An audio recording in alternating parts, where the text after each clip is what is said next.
What's up, YouTube? It's NG, and I'm back. And today I'm into my LG V60. Now, if you watch my videos, you know I've had this for pretty much since it came out. I ordered it day one, took a week to get to me, and I've been pretty much trying to get accustomed to this device as my daily driver. Was it something I'd want to keep? Did it meet my expectations? Did it surpass them? Did it underperform? I really wanted to get into the nitty gritty of this device before I said anything about it. Because, as you know, I've been trying to find something to fully replace my Note 8, which is currently doing the video. Because Note 8s are just great. Um, I do have my Galaxy Fold, and as great as this device is, there are some caveats to using it. That's just the way it is when you have such an expensive device with a soft inside screen. You know, it takes a little extra here, not overly so, but not exactly what I was looking for. Not that it's a bad phone, it's a great phone, pretty much my favorite phone, but not the replacement for my Note 8, a companion to what my primary device would be. And so far, I have to say, the V60 has more than outdone itself, or LG has more than outdone themselves with this device. I can safely say, without a doubt, that the V60, in my personal opinion, is the flagship device so far to beat of 2020. From all the little things that make this device so much more than the S20s and iPhones and whatever, dominate the headlines. The V60 gets very, very little discussion in the public eye. As you know, since back in the day when LG had their issues, people tend to hold on to the past and not give all of these newer devices their due. But that isn't me. And when a device catches me, I tend to stick with that device and that family of devices because it can only get better in most cases.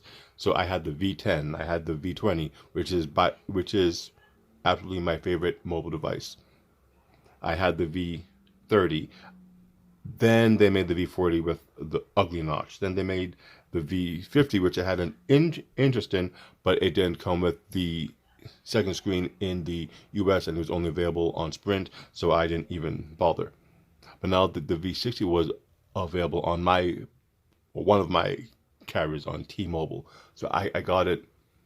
And this is not a review, but just my experience a month in with this device.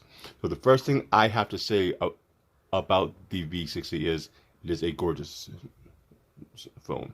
Let's just take it out of the case here.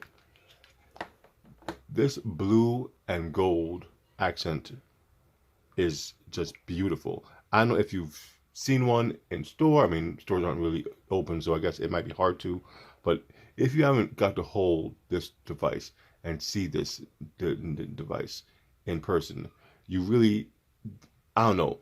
I feel like the video isn't really doing this device justice. I'm still in awe when I pick up this device a month later because the screen is massive.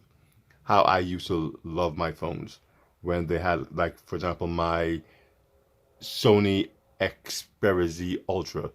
They had a 7-inch screen. Back then, that was unheard of. I bought one. It was purple. I love purple.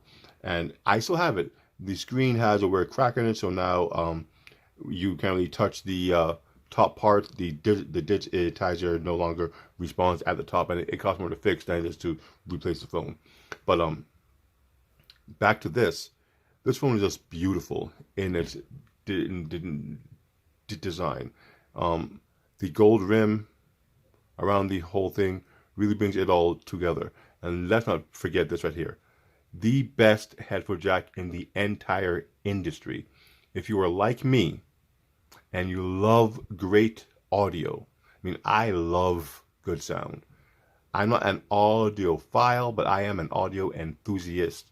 And if I can find a way to get even close to that perfect sound, I'm going to go in and try my best to get it. As far as mobile phones go, the LG devices are the only way on a mobile device, at least that I know, that is readily available to get that kind of amazing sound. You plug in some good headphones to this jack, and I have a few good headphones.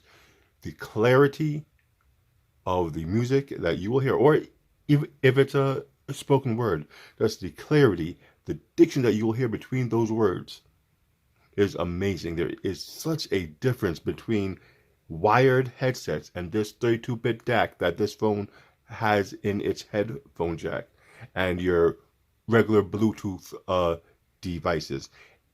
Even the most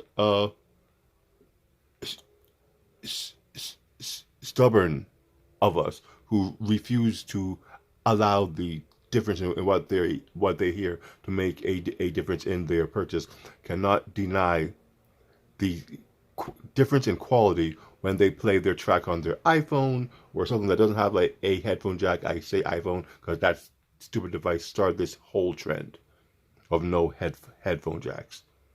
But when you play on your iPhone with whatever, what is it, AirPod or Air, whatever they call it, and then you play it on this, the difference is there and it cannot be denied. It just sounds so much better from a wired set. Aside from that, you have your in-screen fingerprint, works. I don't know how much faster or slower it is compared to other devices with in-screen.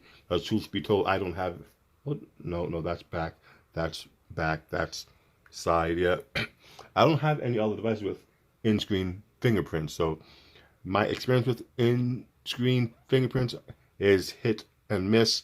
This one seems to work just fine most of the time, unless I have like maybe some crumbs or Cheetos on my thumb or something. It won't read. Then I have to put in my passcode, which is fine.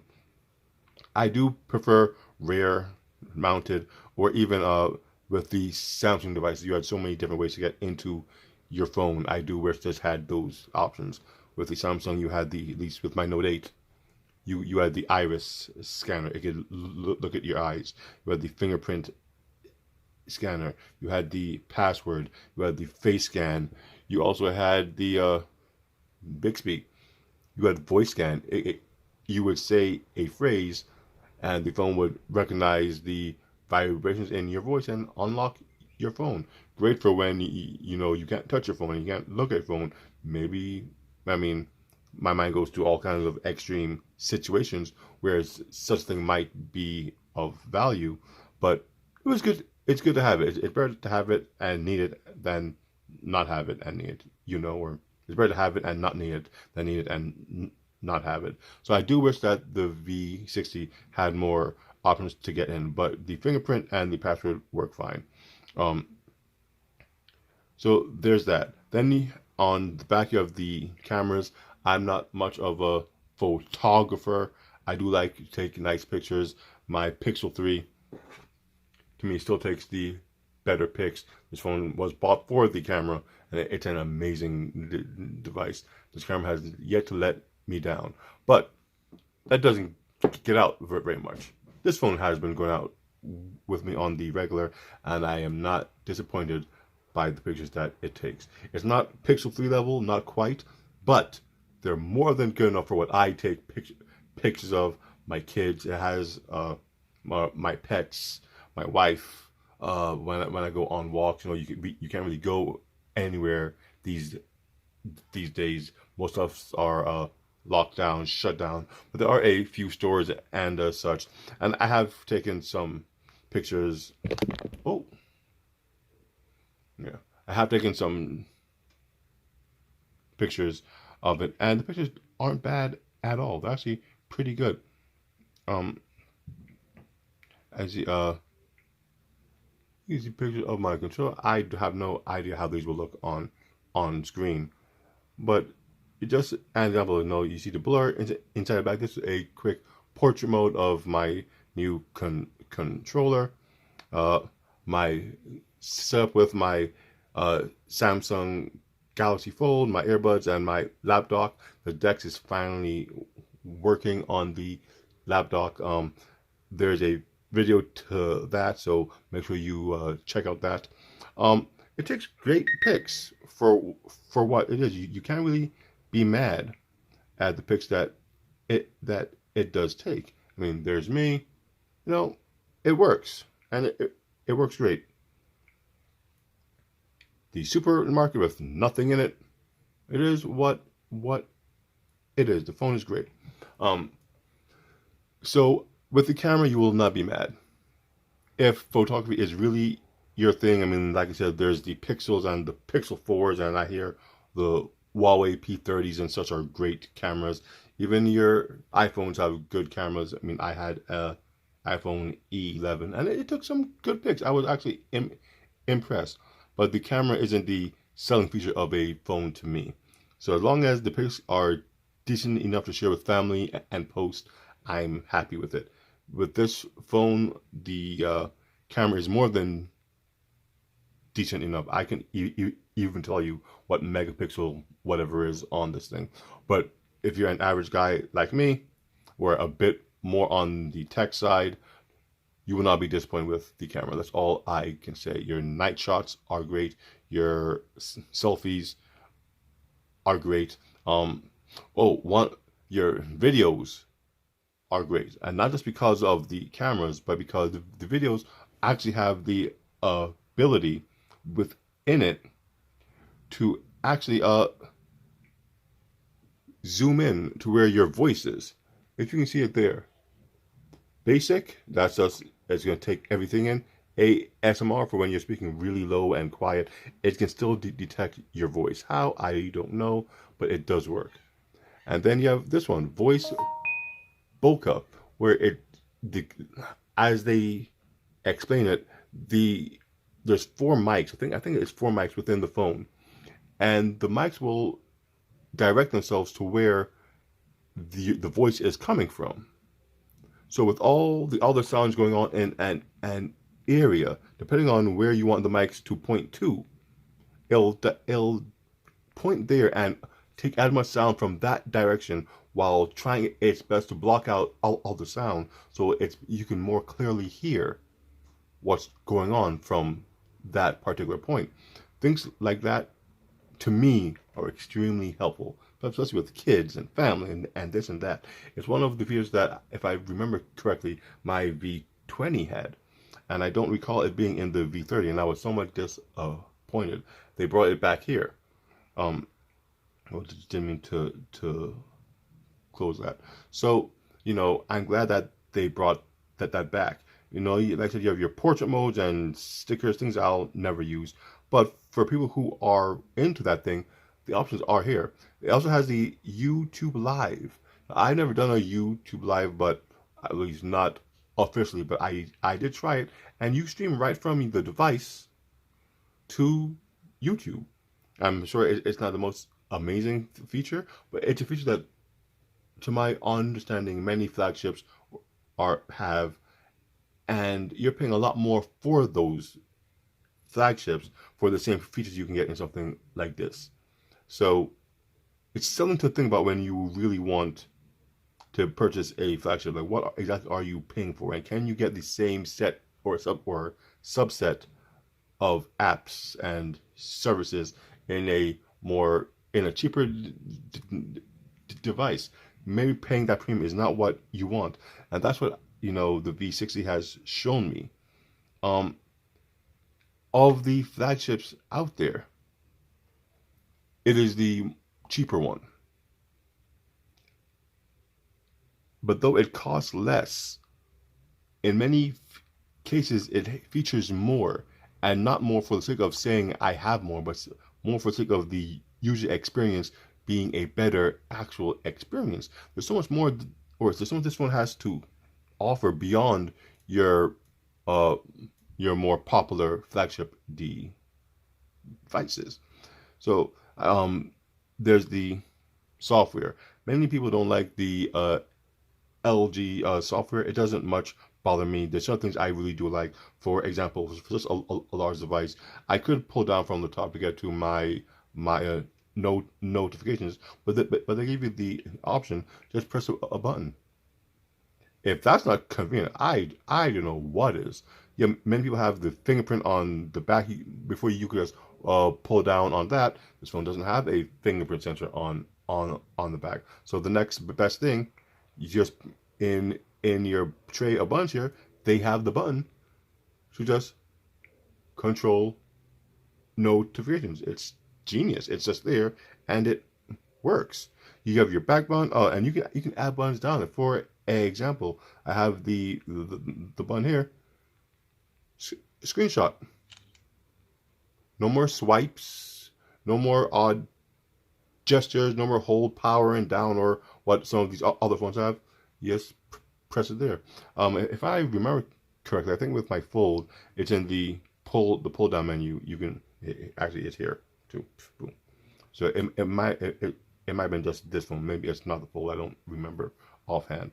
But boom, screenshot there too. You don't have to pull it down now. It's just in your bottom tray. Very convenient. Works great. And I take a lot of screenshots of things I have an interest in, whether it be tech or cars or movies or pictures. As you can see, I love art and stuff along those lines. So a quick screenshot in the moment works great. What else can I say about it that really surprised me? This one wasn't for the best. The keyboard is very peculiar. Whereas with, let's say, the Samsung keyboard or the Google keyboard, the word prediction on it is better than the word prediction here. There are certain words that you type that you would swear that it should know the word, and it just doesn't. It's like what are you doing? And you have to go in and erase the word or what have you. And trying to swipe with this isn't that easy either. So not that it doesn't work, it just works better on the Samsung keyboard and the Google keyboard. I tend to keep my keyboards just stock with whatever device they came with. I don't really switch them around because every keyboard has its functionality with the device, which why they had it come with that keyboard. So the word prediction is somewhat odd on this device. See, you would think that this word here, decur, I was trying to type out device quickly, and it's not here. Now on the other ones, it would pretty much know, oh, you must mean device because your finger was close to this and close to that. So it brings up those options. This one, it doesn't do that. So that is something that I found annoying. Certain things that I feel it should know, it just does not know when it comes to the keyboard. But no, that's the give and take when it comes to these kind of things, pros and cons. And the pros far outweigh the cons with this device. The other thing that I have grown to love is the peripherals that this device has. Now, you saw me take the phone out of the case, because this is my case when I have the phone by itself. All my phones have this nice little bumper case to it. I find this all you need. You don't need an outer box or all those other super heavy, plasticky, metallic tank looking cases. My Fold, same thing. Nice little clear TPU case, I think they're called. And all these phones have fallen in one way or another, and I have no cracked screens. See, my Pixel 3a, same thing. My Essential phone, this had one of those outer box case type things, and it was just getting too bulky for me to use, so I pretty much stopped. But I probably pretty much need to get a new one because I have started to use this phone a bit more. I found some fun stuff to do with it. But I speak of the case because this phone here, like I said, with the peripherals, has, as most of you know, this case. This case is the dual screen case. And this turns the phone into a multitasking monster. Just like that, the case slips in, you press this button here, turn on dual screen, and boom, now I have my entire scene here. I don't remember who the artist is, but I like his lines and his color. Both screens can have their own screen. You can run two things simultaneously, and I pretty much do that a lot. If I know there's things I'm trying to look up, if there's things more info I need, I'll have, for example, this is something that I found fun. I had Netflix here last night, right? And that just plays some. I had that here, and I was talking to my brothers about what's going on. So I'm watching my show. I wasn't even that. We were watching Extinction. So I had the movie going here, and I had my texting app down here. So it was either to watch and text and discuss without missing a beat. Dual screen done well, done right. Not a little window. No, an actual full-size screen to view whatever you are trying to view while still carrying on with whatever you deem important at that time. So you can have the web here and a show here, or you can have Twitter here or an article here while having your vid chat here. I've done that. I've had my wife here, and we've been trying to discuss whatever it might have been, and I had the info here, looking it up so I could tell her in real time what she's trying to do without having to distort my view of her. The whole screen was her, and this screen was the info, and it worked out great. So little things like that, while I feel a dual screen phone like this may be in many cases better than something like the Fold, where the Fold opens up to be one massively beautiful screen. This allows you to have two cell phone size screens to do whatever you want. Pretty much two phones without the hassle of having two phones. And I carry around two phones, so I know that it can be a hassle indeed. One of the features that LG built into it, which I didn't particularly know when I had the G8X, was they had their own browser. And within the browser that they have, it does allow for a lot of cool little features. One of them here is you can stretch your view to both screens. So depending on what you're doing with those screens, it really works out pretty cool. You can have angle, you read stuff, you do what you're doing, and it's just really nice.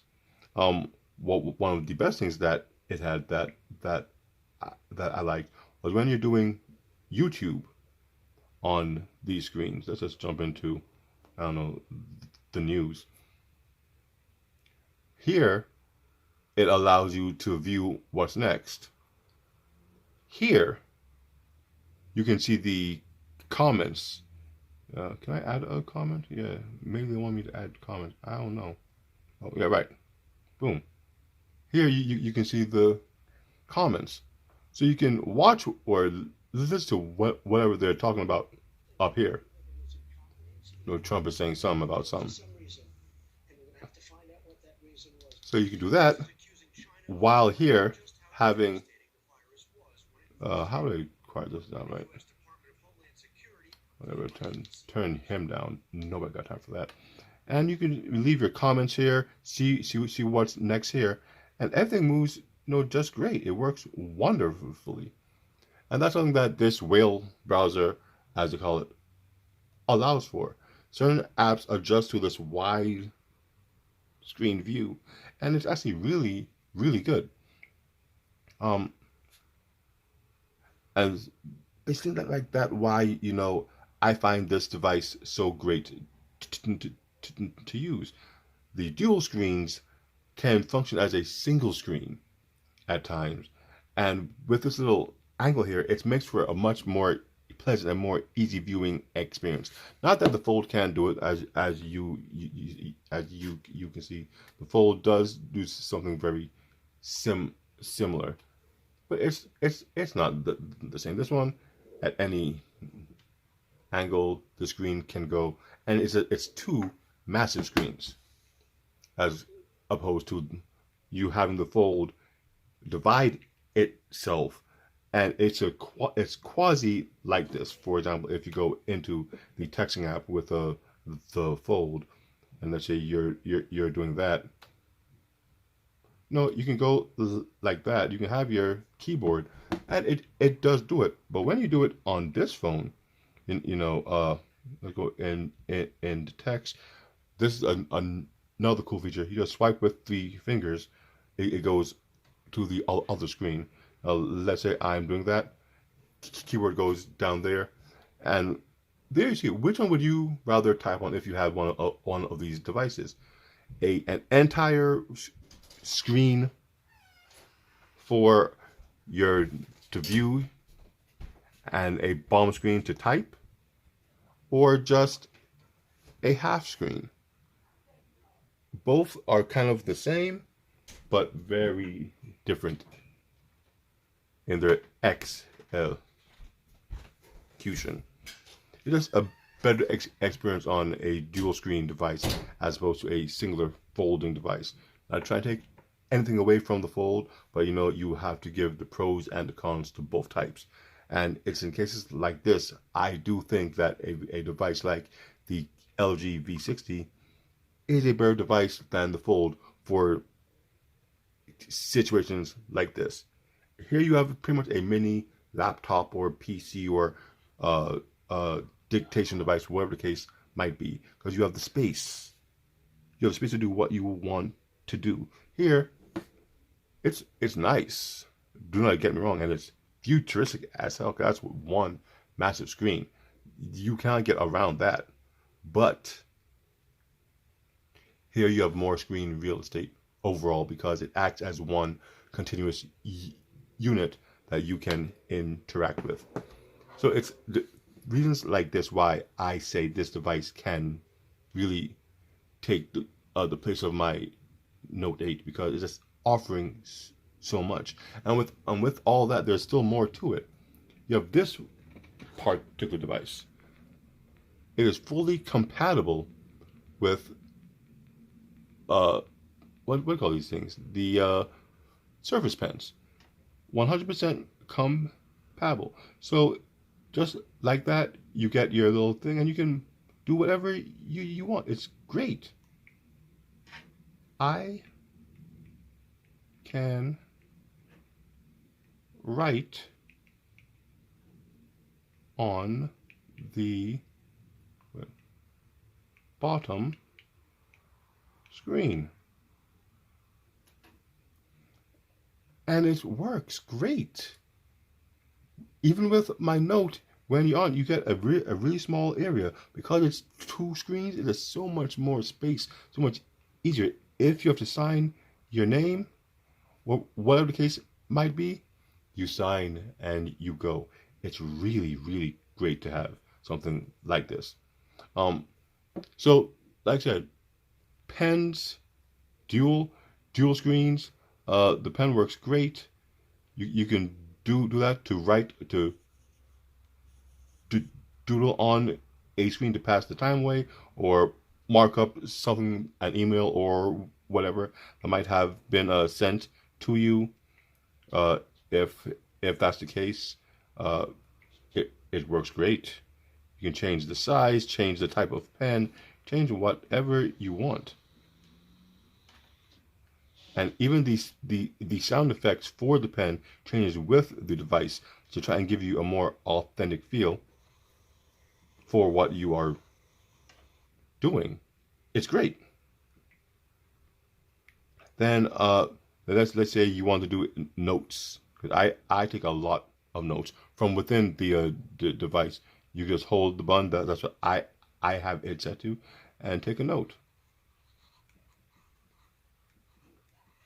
Don't mind my hand writing. But just saying, it's something that you have the option to do, and the screen locks itself. So you know nothing is going to happen. You can move it around, and when you're ready to go, you just boom, go back. And so you do it on both screens. Though, I mean, I guess if you're left-handed, this is better. But me, personally, I write on down. But you can, if you want, write on the other screen too. So I assume, let's say, if you have a video here, and you let's say it's your professor, he could be talking to you here, and you taking your notes here with what he is saying. It works. It works great, and it's dual screen functionality done well, done right. Hell, even easier. When I go out, I carry the pen in my pocket like a regular pocket, and if someone is telling me something, I'll I'll I'll, I'll just do that. Tap the volume up twice, and you get on-screen memo. Just like my no date.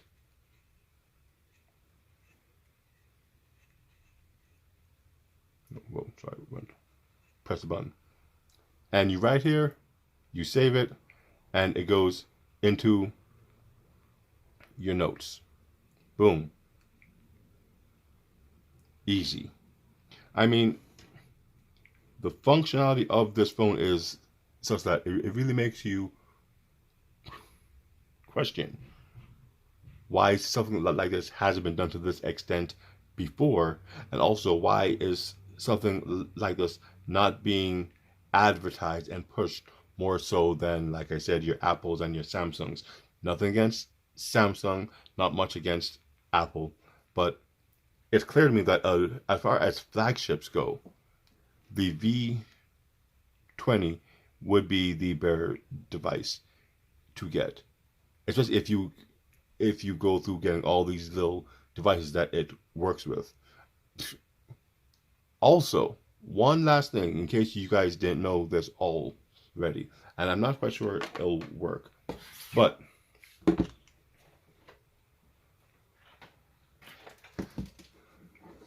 it can also connect to a portable monitor, or in my case, my laptop. The laptop is a device that I gotta take it out of the case, that I hook up my phones to, phones that have a desktop functionality.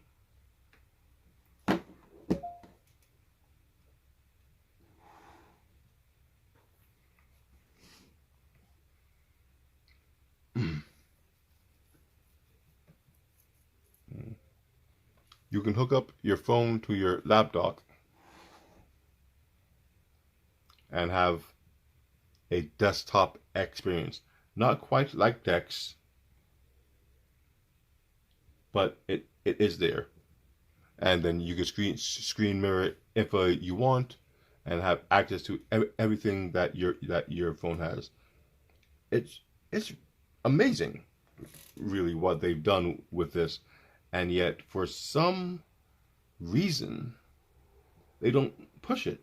I mean, this here, it really is, as they said before, with the V10 and the V20, a super phone, but they don't advertise it as such.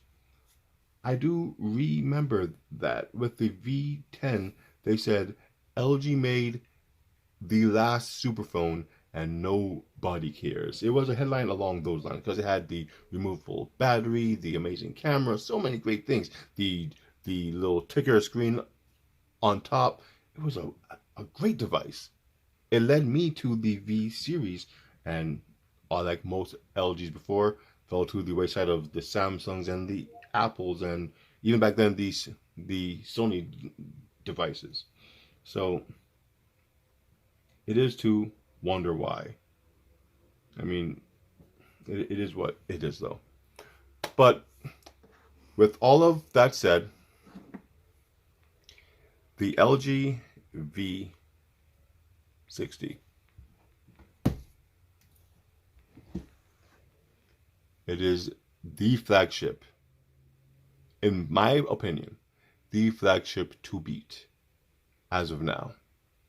Yes, you have S20s with crazy 100 times zooms and $400 iPhones with $1,100 chips, A13s in them. You have the Sony Mark IIs, or Sony One Mark II, which I hear is a really great device. You have your OnePlus 8, all these things. I haven't played with all of them, but from what I have seen, none of them have the feature set that the V60 has. Even, I mean, battery, 5,000 milliamp battery. This phone does last me 2 days. That's a lot. And yet, it's not really advertised as such. Anyway, like I said, this is not a review. That's my experience with the phone, all I have done, all I am doing, and why I have fallen so much in love with this device. It is definitely the replacement device for my Note 8. It is now the companion device to my Galaxy Fold. These two phones will be used together to get all of my work done.